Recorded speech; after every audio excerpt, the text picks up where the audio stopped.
We're all going to have a little bit of a rest, but what we did was sit down with a cup of coffee and talk about our favourite recipes over the past 12, 18 months. We've collated them together so that you can enjoy some of our best bits of 2022 and 2023.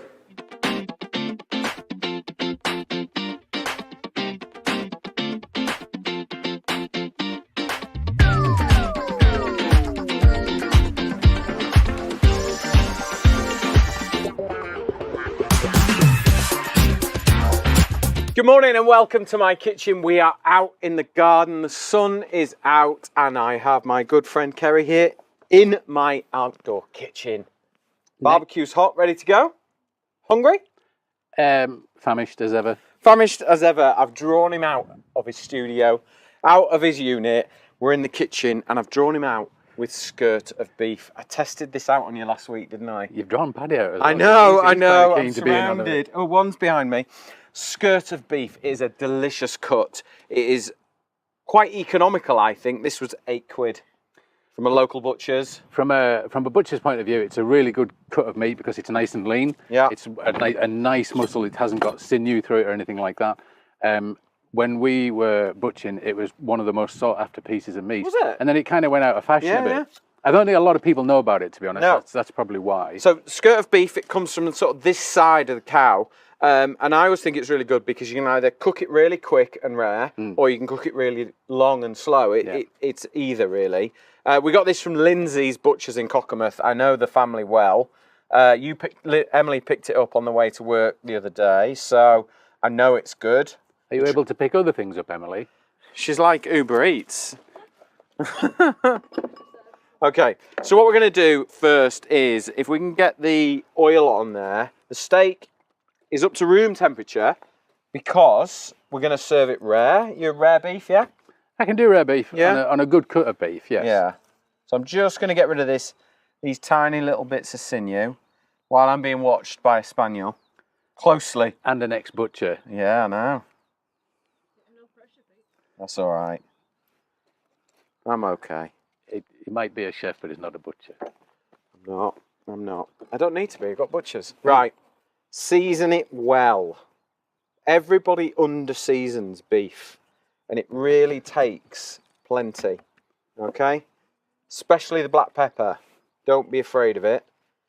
It's what gives its flavour. And particularly with this cut, because we're going to slice it into little pieces, and you need to get plenty of seasoning on there. Right, will you lift that up for me?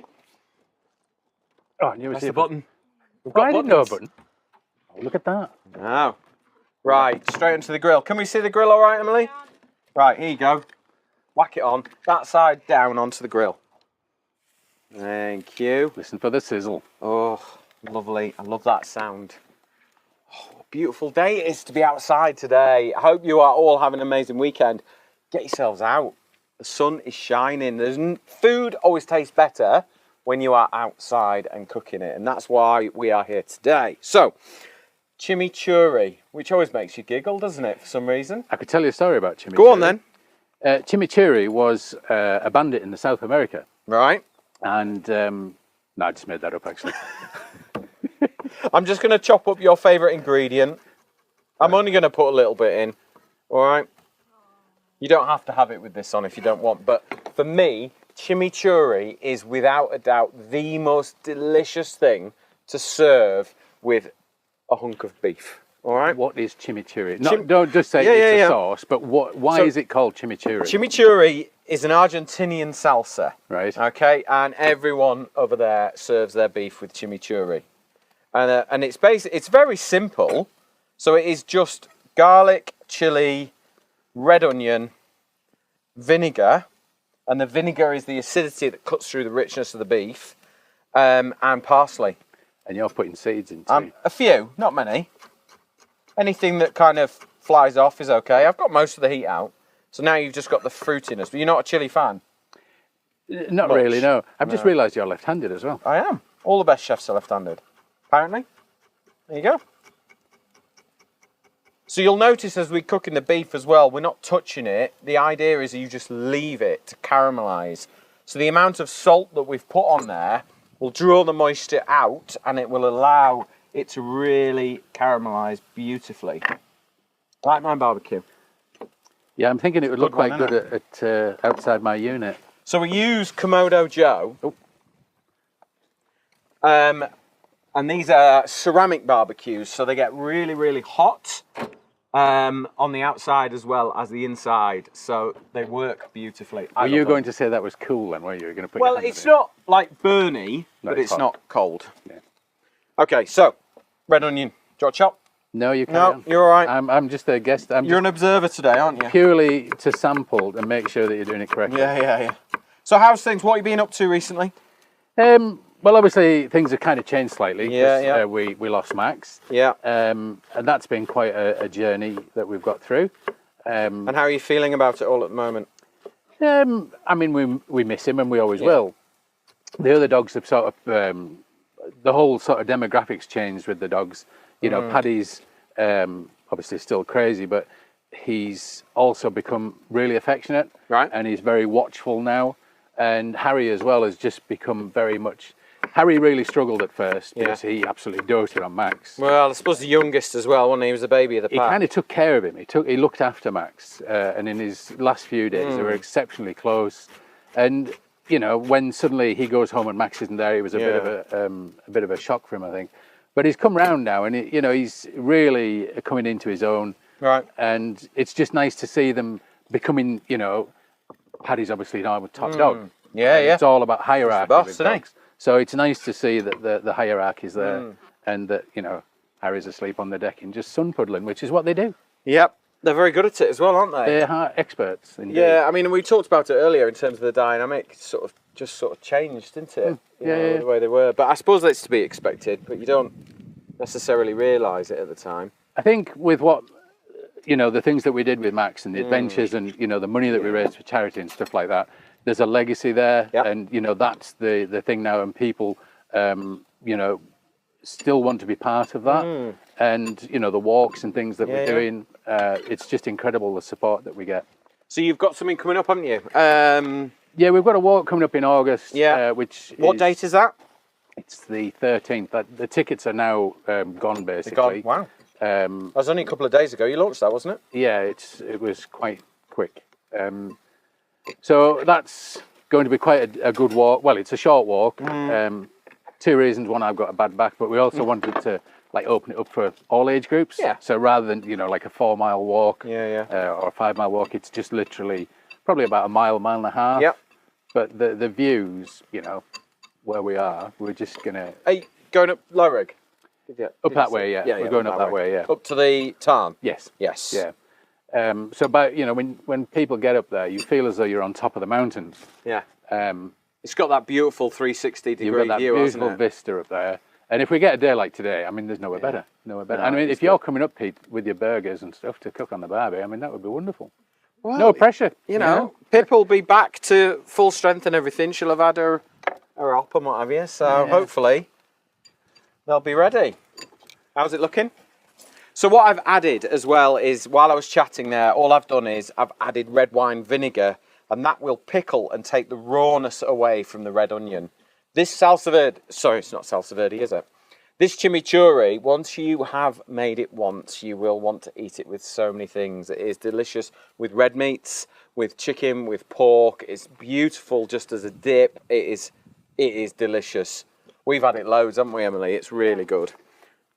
So, What's the difference between the salsa verde and the chimichurri? salsa verde is Italian, that is green sauce. I know, I've got too many things going on in my head. No, well, you opened it up there, you see, so I've got to ask the question now. Yeah, salsa verde is garlic, anchovies, capers, mustard, vinegar, olive oil, mint and parsley. You finished me at garlic. I know. Chimichurri, and that's Italian, and chimichurri is South American, and we are a little bit of garlic, chili, red onion, vinegar, parsley, olive oil. Okay. This is made for barbecue. It's so good. Right, in with our olive oil, and it's important that you do it this way around. You don't want to be putting the herbs in until you've got the oil in, because otherwise you're putting herbs straight into an acidic environment, whereas now we've got it balanced out with oil and vinegar, so it's safe to put in. Right, little season. How is our beef looking? It's looking like one portion size. Is that about Kerry size, that one? That would, yeah. With a salad. Yeah, salad. With a salad. Well, I've got 2 recipes for you, so don't fill up on this one. So, parsley, flat leaf parsley. I hate curly parsley. Why? It's just horrible. The texture's weird. It's hard to chop. It's just not. I'm not loving it. Okay? So we chop. I've torn the main root off, the stem, and then we just bundle it all up and just chop it nice and fine. Do you use the stems or not? Or is that just for other things, Yeah. but not for this. We chuck them into stews and soups and Yeah. things like that, sauces. It doesn't go to waste. And that is going to be ready.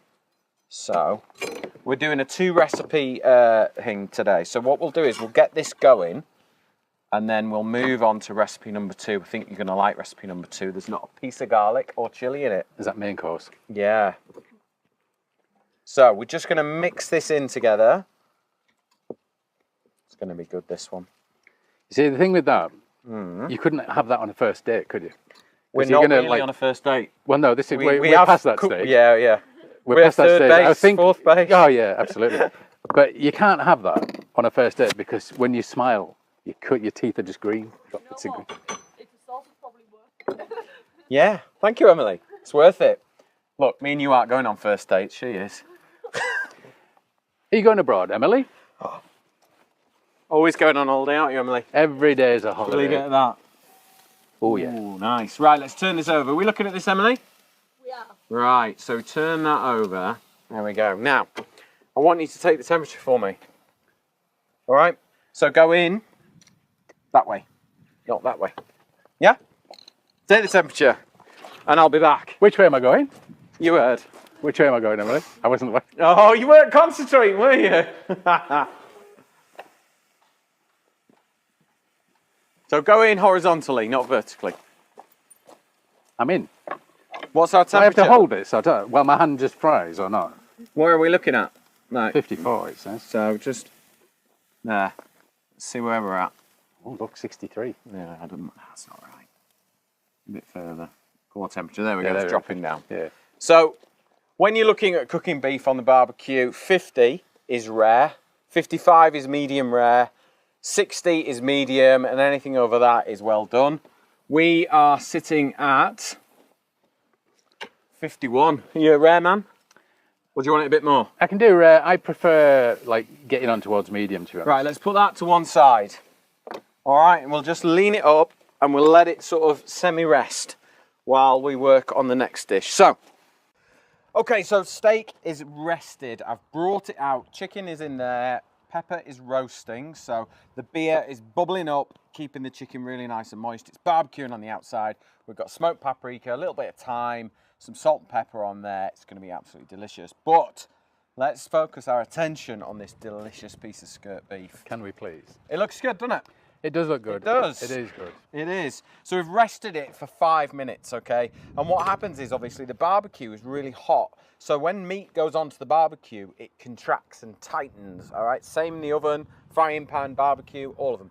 Take it back off the grill, out the oven, whatever you're cooking it on, and let all the muscle of the beef relax and tenderize. And you will reap the benefits, I promise you. And that is for most proteins that you're cooking. It always benefits from just that little bit of time out and just rest. Bless you, Carlos. And again. Right, let's carve it. Okay, so all the fibres run that way, yeah? Yep. So we're going to cut it that way. All right, it becomes more tender. All right. Oh, it's a butcher. I know that. I know. Yeah, but you only cut it. You don't cook it much, do you? Well, you know. Oh, you see. Look at that. Can you see that, Emily? Oh, look at that. Are you hungry, Emily? No, it's a shame. She's on a vegetarian day today. Oh. She's having chimichurri. Only. Right. You hungry, Paddy? You seem to So- have come back round. £8 for all that beef. I think that's pretty good value. Pretty good value. It is. If you had to turn that into like a sirloin steak or a fillet steak, which I would Oh. never ever buy fillet Yeah, yeah, steak yeah. anyways, but you'd probably be looking at what, 20 quid? For that much beef? Yeah, on a sirloin. sirloin. At least. Yeah. Yeah, I would have thought so. So a good sirloin. Good Fillet, sirloin. way more. Yeah, but 30 quid. I would 30, never ever 40 buy quid. fillet. No, for me, there's way more flavour in this. Now, would you like me to do a non-chimichurri side for you? I'd be disappointed if you didn't. Okay. So, that side's yours, this Don't side's splash mine. it. Don't splash it. Okay. You're splashing my side. Trying to get you to try it. Yeah. Emily, can you just zoom in on that? Because I think his side is slightly bigger. Go and buy a slice. Yeah. Do you want a fork or not? Here we go, have a try. I'm going for the end piece. Now, if you want the recipe for this, scan the QR code along the bottom or go to masterclass.co. All my recipes for the show are on there. And please like, share and comment on this recipe video, and it will enter you into competition to enter Masterclass cooking equipment. Enter the competition. I will randomly pick a winner each week and I will message them direct, and the lovely people at Masterclass will send you some awesome cooking equipment. What do you think? You know when on these cookery programs, when you see people that take a little mouthful, it's, oh, that's absolutely delicious. I can't be on with that. You've got to eat it, because to get that full effect, that's as tender as chicken. That is good. That is very good. Really good. Lindsay's Butchers, thank you very much. That's an amazing cut of beef, that. I hope everyone is queuing up on Saturday morning, as they normally are, and asking for skirt beef, but that, really, really good.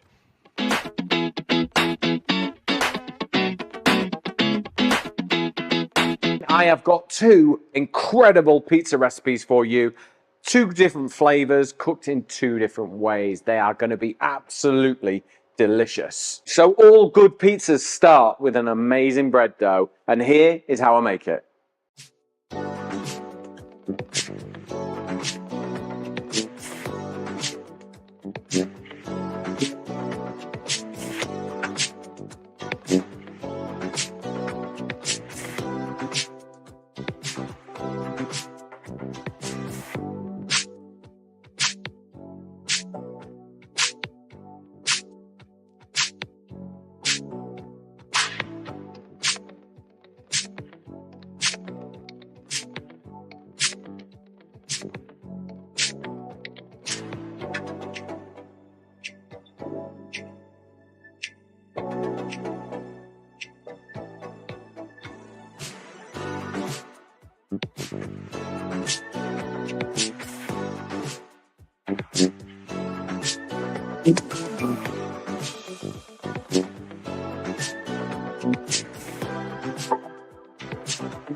So now you know how to make a delicious bread dough, and actually, once you've mastered that, you can turn it into a loaf, you can make pizzas, you could make focaccia, you can do all kinds of things with it. I've got my pizza dough here. It is proved up beautifully. Now, once you've mastered this, you can turn it into not only pizza, you could turn it into a loaf, bread rolls, bagels, you know, you name it, you can turn it into that. Because once you've got an amazing dough, possibilities are endless. Now, this has proved in the fridge overnight. So can you see how sort of developed, sometimes with bread dough, you've got to knead it and work it to develop the gluten structure in it, or you can leave it overnight and it will develop itself. Okay, so that is kind of what you want your dough to look like. So let me just put that to one side, and we're going to talk toppings, okay? Right, let's make the sauce. Now, we're going to do mascarpone, cured ham, chili, and basil. Beautiful combination. It's a bianco pizza, so it's a white pizza. But I'm also going to show you how to make a delicious margarita pizza with fennel. I love fennel. Beautiful fennel seeds with tomato. It just works so well. So I'll show you how to make the basic sauce, okay? So I've got a tin of chopped tomatoes. Now, they're not anything posh. They're just a tin of chopped tomatoes from the supermarket. We're just going to pour them through a sieve.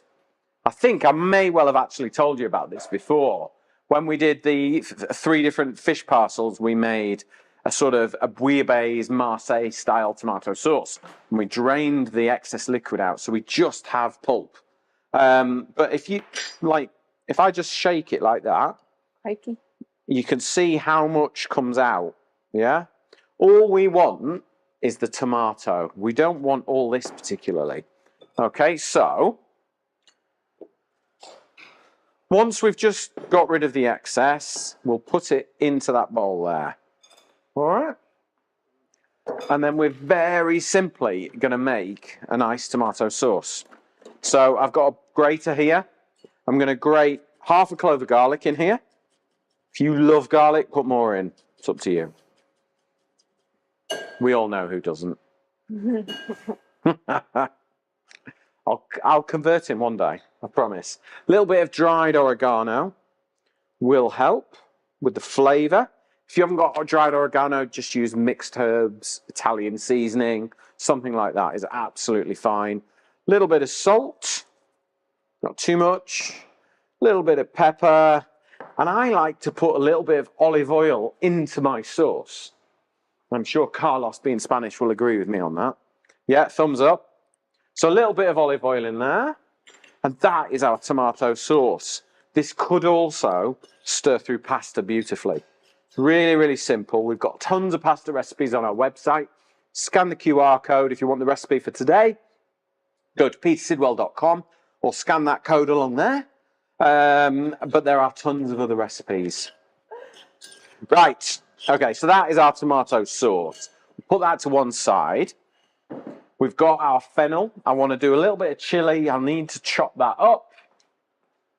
Let's just grab our board. We'll get everything ready so that once we get onto the dough, we're ready to go. Okay, so a little bit of chili. Chopping board this way, Pete? There we go. Yeah. Chopping board police at the minute. It's all about Emily. So I'm just going to cut into the chili like so. Turn it over and do the same again. So it's kind of got like strands. Do you see that? The little strands like little fingers.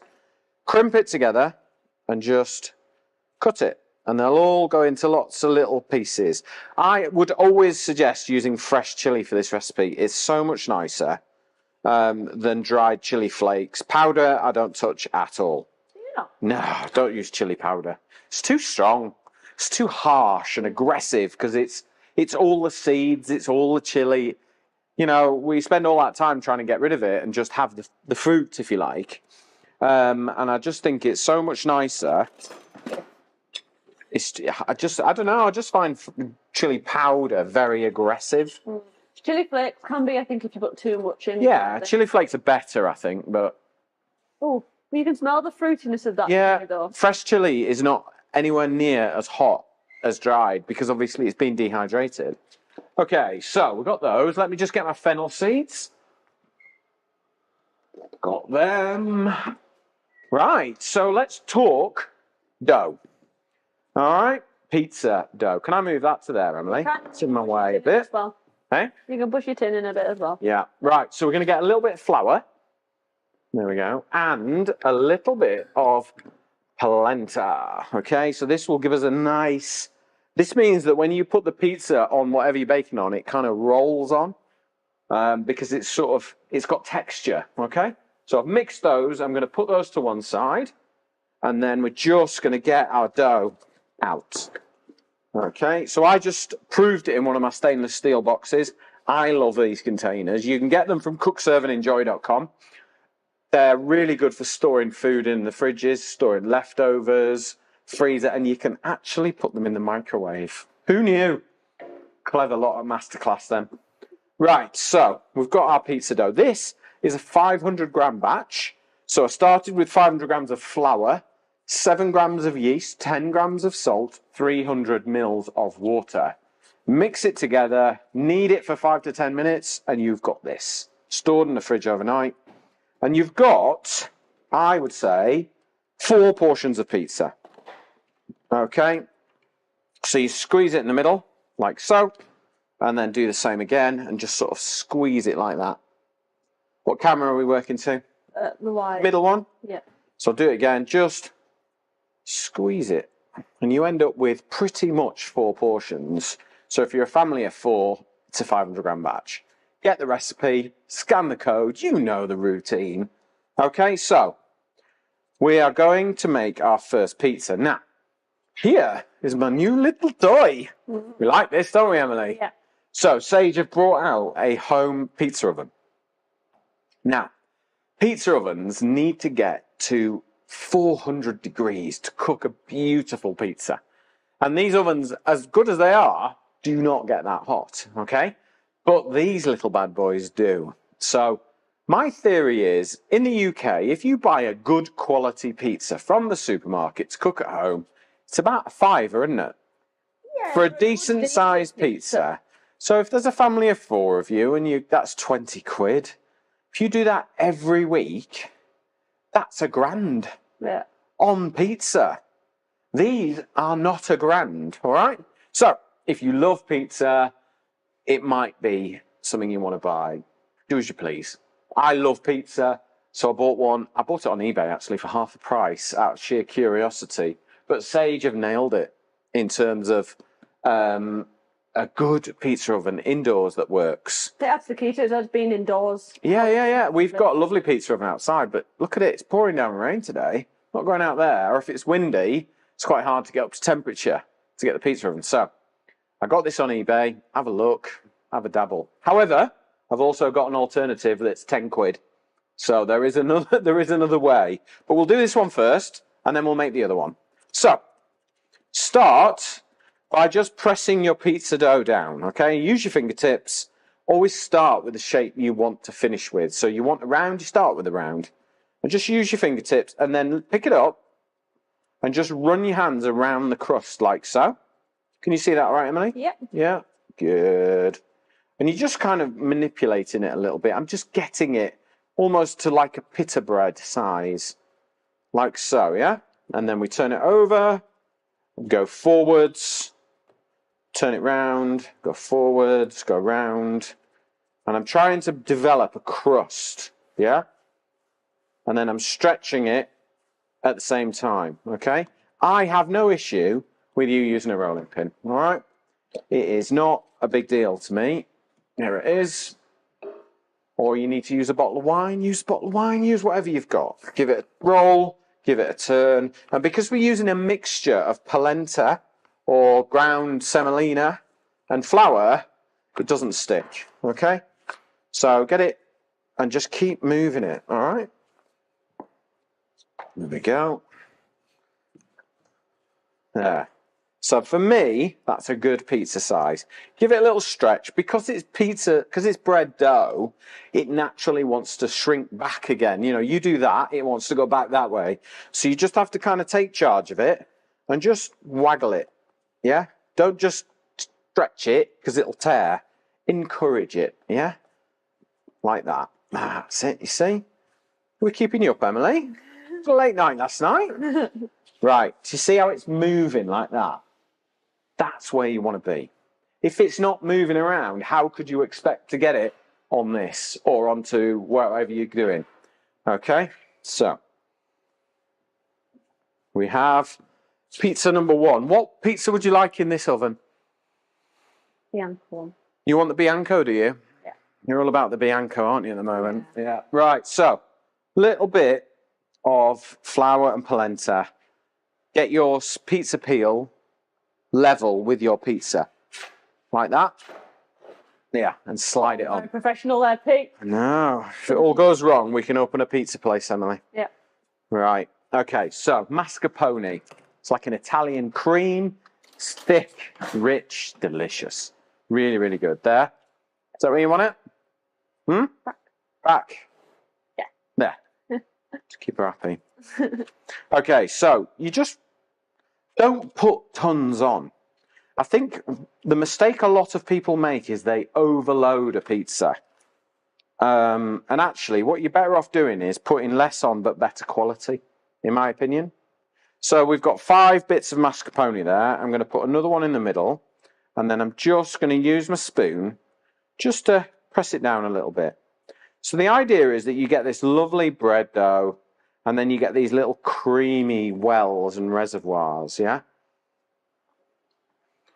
tried this pizza out last week, didn't we? You liked it, didn't you? Yeah, this was a good one. Okay, so we've got fresh chili. Don't go mental. Don't blow your head off. You just want little touches of it. You just, every slice, you want a little bit. Extra virgin olive oil.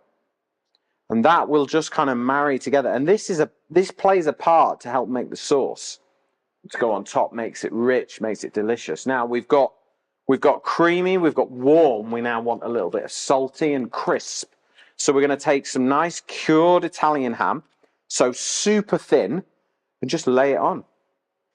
Tear it up, lay it on. You want it to crisp up in the oven, so don't sort of lie it flat.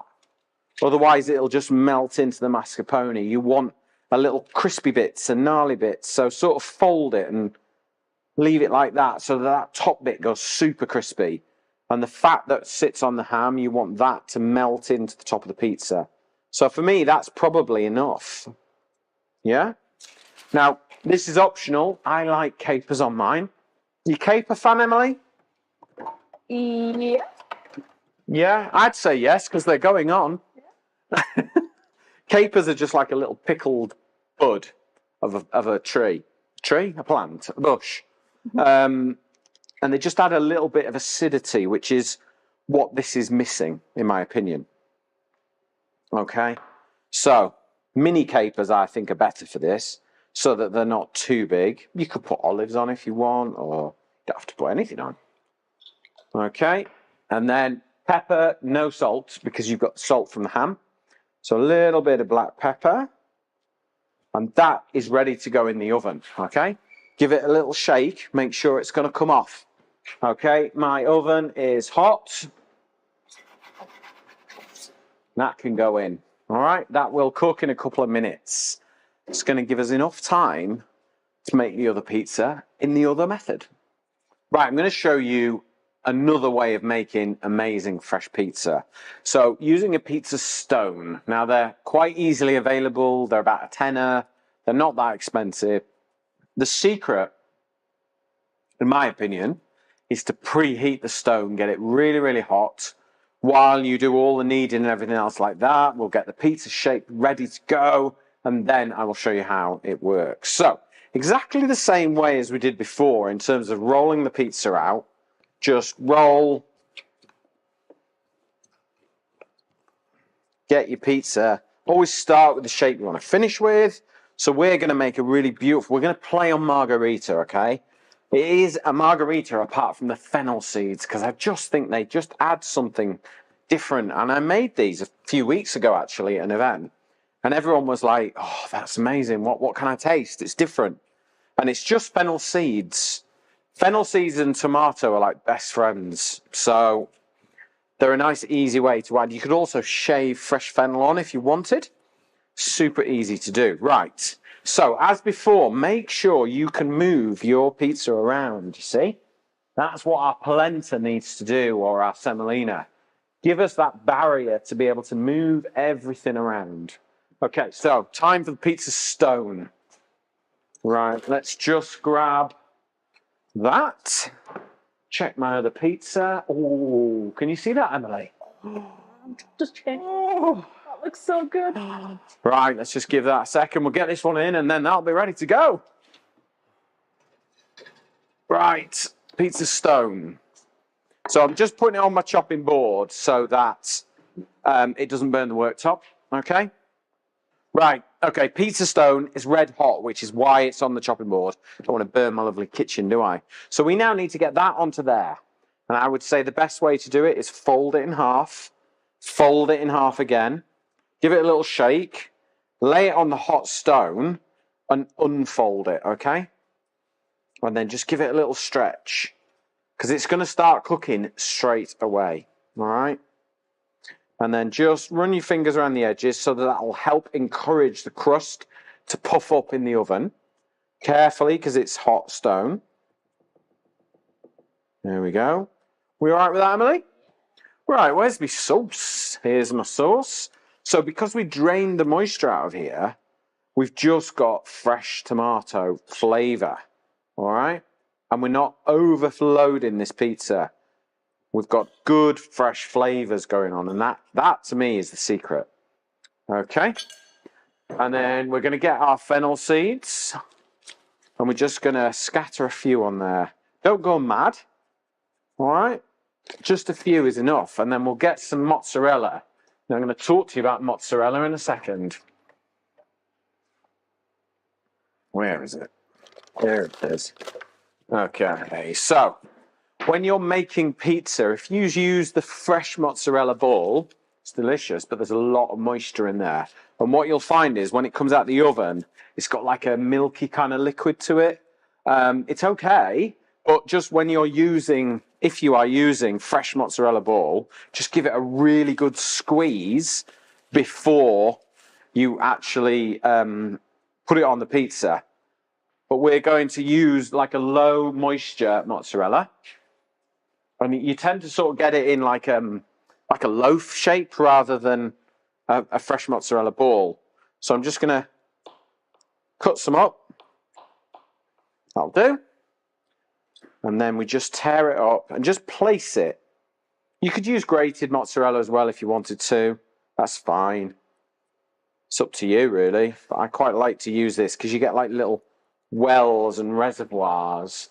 And then I'm going to pop some extra virgin olive oil onto the pizza so that everything kind of marries together. That's it. And then a little bit of black pepper.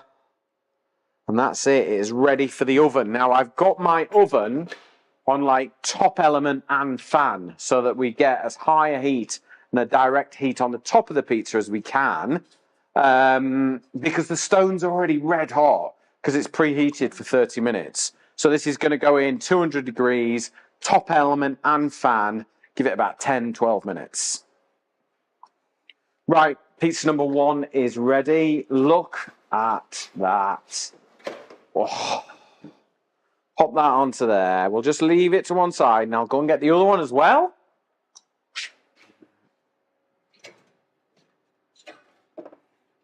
What looks really good, that. Right, here we go. Now, because the stone was hot when we put it in the oven, it should just slide around. To me, that sounds like a nice crispy bottom. So let's just pop that onto there. Be very careful with the stone though, because they keep hot for a long time, okay? So, but they are really, really good at creating that very dry heat that you want for a pizza. Right. Okay, so for me, fresh basil. I always put fresh basil on at the end. I think it's such a delicate herb.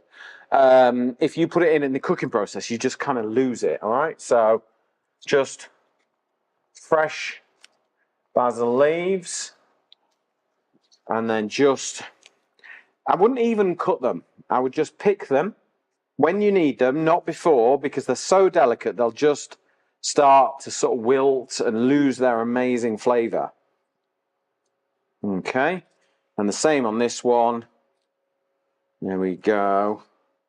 And then you've got a finished pizza, I think, with a final drizzle of olive oil. I tend to go around the edges on the crust if you can. And then the same on that one. And that is how to make 2 absolutely delicious pizzas. What are you going to try first, Emily? Oh, surprise me. I know exactly which one you want. Yeah. Right.